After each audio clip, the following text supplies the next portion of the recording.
鬼话！哎，可你刚刚……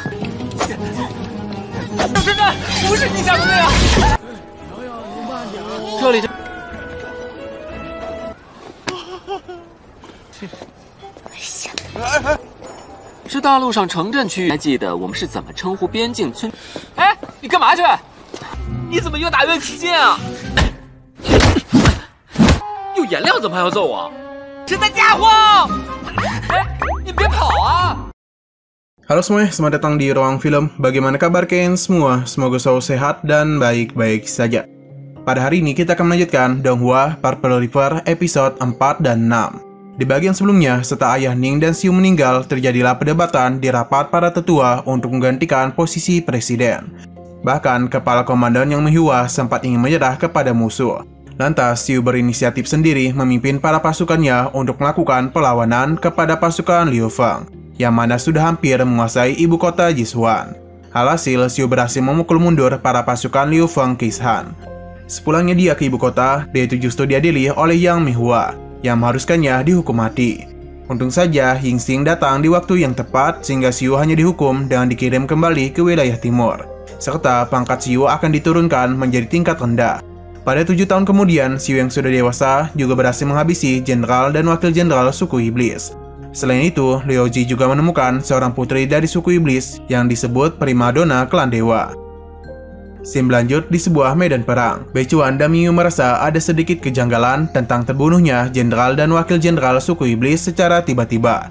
Sehingga Bai Chuan bergegas menemui Xiu. Pada malam hari, di barak Heng Chuan, pasukan timur Jishuan, Hao Ji membawa Xiu sebuah karung yang berisi seorang manusia.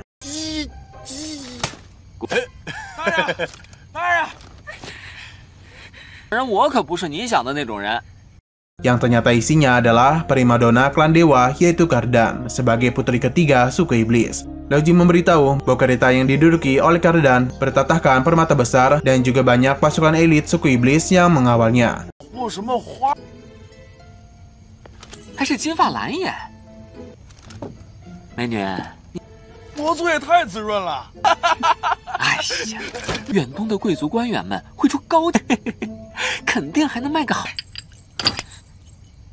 Tak berselang lama, Bai Chuan pun sudah tiba di barak Heng Chuan. Meskipun dia dihalangi oleh Guli, dia tetap saja bersikeras ingin masuk ke dalam camp Xiu. Sehingga dia menjadi sangat terkejut ketika melihat situasi yang cukup awkward yang dibuat oleh Xiu dan Liu Ji. Karena Bai Chuan berpikir kalau Xiu sedang bermain bersama wanita. Tak berpikir panjang, Bai Chuan langsung berusaha menyerang Xiu. Xiu sempat memberitahu Bai Chuan berkali-kali kalau wanita itu berasal dari keluarga kekaisaran suku iblis. Namun dia sama sekali tak mempercayai ucapannya.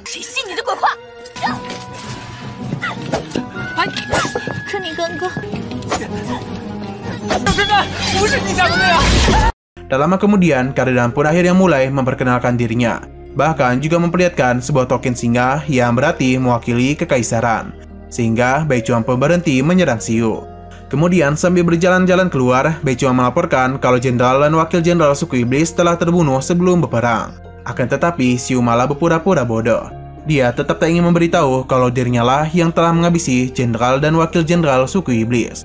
Keesokan harinya, Xiu dan seluruh pasukannya mulai bepergian kembali menuju benteng. Sampainya di benteng Walun, Xiu langsung pergi ke kantor wakil komandan pasukan timur yaitu Lu Dou. 照顾好我们那位公主奶奶，萝卜大人也真是的。大人，放在这里就好。子川秀大，他稍后就到。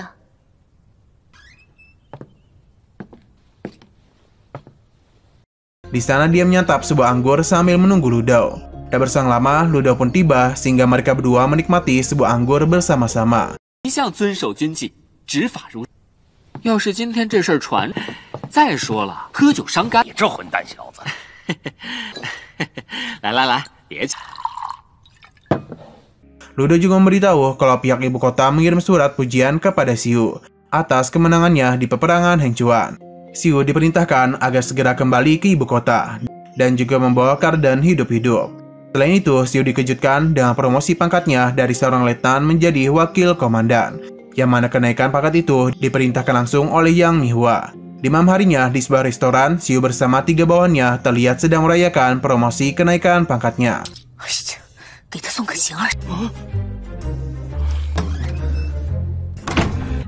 一想到您再也不能做我们的长，姐啊，喜回上都。靠，这3个混蛋！ Sembali di kediaman Presiden Jisuan, terlihat Stelling yang sedang mengkhawatirkan Xiu. Ia melaporkan kepada Chansing mengenai Xiu yang dipanggil Yang Mihua untuk kembali ke ibu kota. Barangkali kalian lupa bahwa pada 7 tahun yang lalu, Yang Mihua sempat ingin menghukum mati Xiu. Chansing mengatakan kalau dia sama sekali tak mengkhawatirkan Xiu. Ia justru khawatir akan sikap Ge Yingxing di belakang Xiu. Bahkan, Chansing juga mengirimkan surat ke Yingxing untuk mencegah terjadinya sesuatu. Ia juga mempercayakan masalah Xiu kepada Stelling agar Xiu tak berpihak kepada Yang Mihua.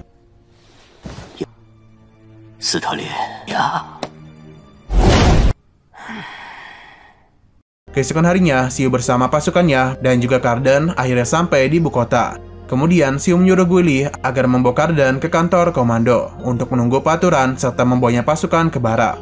Sementara Xiu akan membawa para bawahannya berkeliling menikmati keindahan dan kemakmuran ibu kota.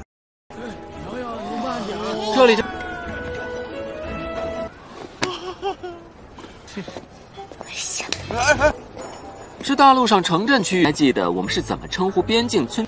哎，你干嘛去？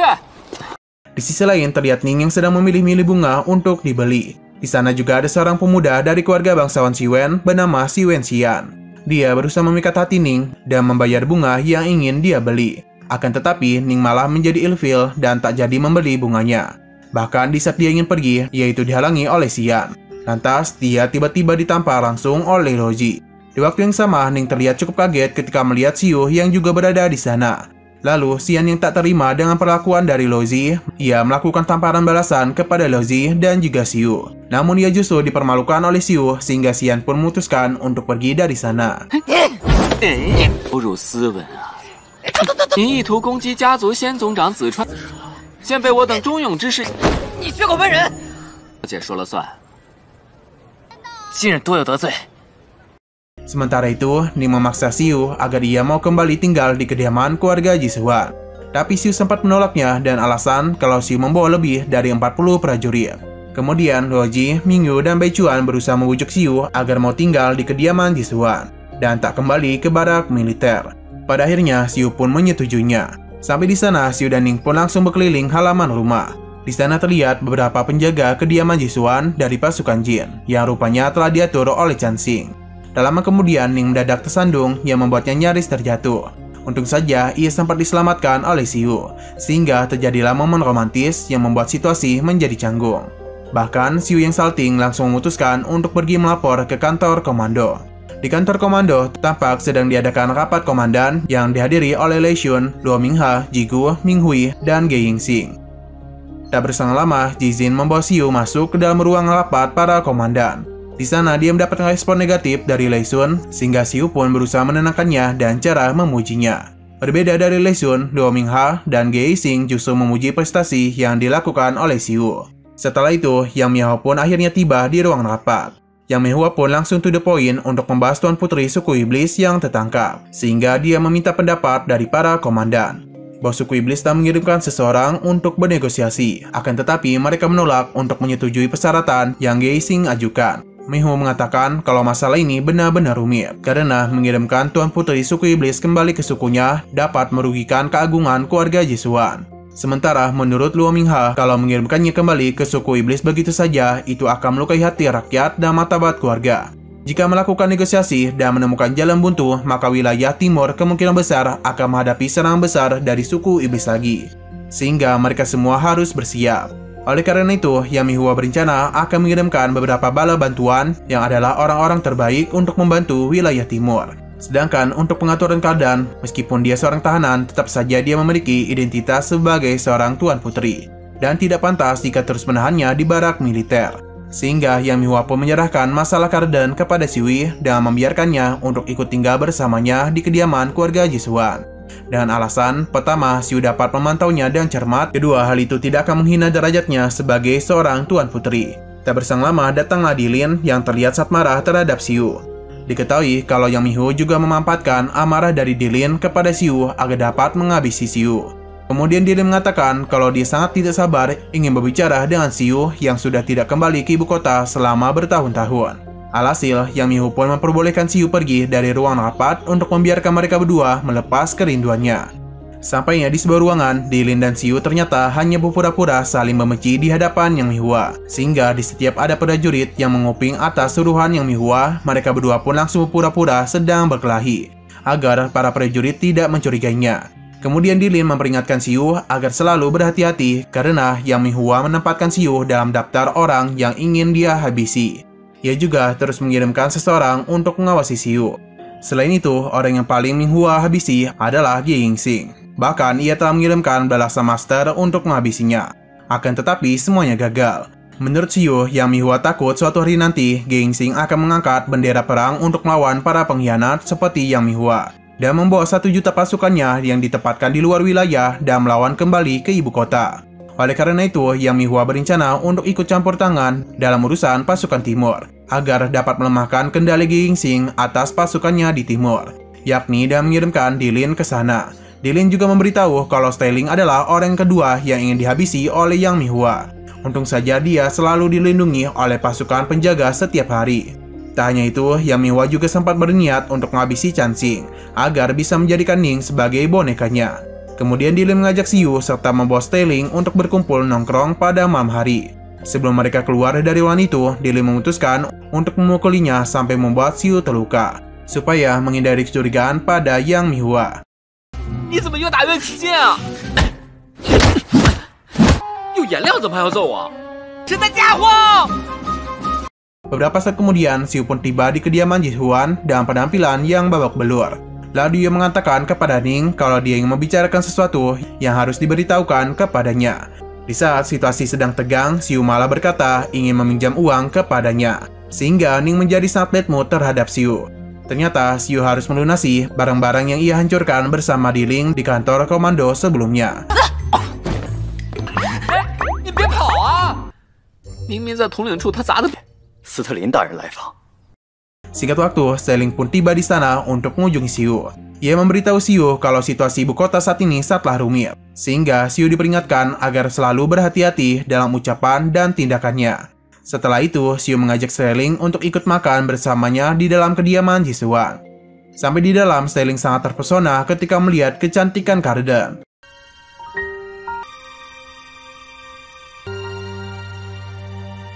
哥，斯特林大哥，现任禁卫军副统领。斯特林大人好。 Bahkan saat berkenalan dengan Karden, Styling menjadi sangat gugup. Hingga saat mereka bersulang, di mana yang lainnya sudah meminumnya, Styling masih saja terdiam karena terpukau akan kecantikan Karden. Oleh karena itu, Siu pun segera mau pergi Styling. 我还想和斯特林大人多聊聊。斯特林大哥， Singkat waktu, Siu dan Styling sampai di jalan komersial bar dan memakai sebuah jubah untuk penyamaran. Saat di dalam bar, mereka langsung menghampiri Dilin yang juga mengenakan sebuah jubah. Nah, sayang sekali episode pada hari ini harus bersambung dulu. Oke, sekian dulu pada video kali ini. Untuk video selanjutnya akan segera hadir. Jadi, bagi kalian yang ingin mengikuti series ini, langsung klik subscribe dan aktifkan loncengnya. Oke, terima kasih yang sudah menonton video sampai habis. Jika kalian suka pada video ini, klik like dan share ke teman-teman kalian tentang channel ini. Dan ditunggu aja kelanjutannya. Oke, sampai jumpa di video selanjutnya.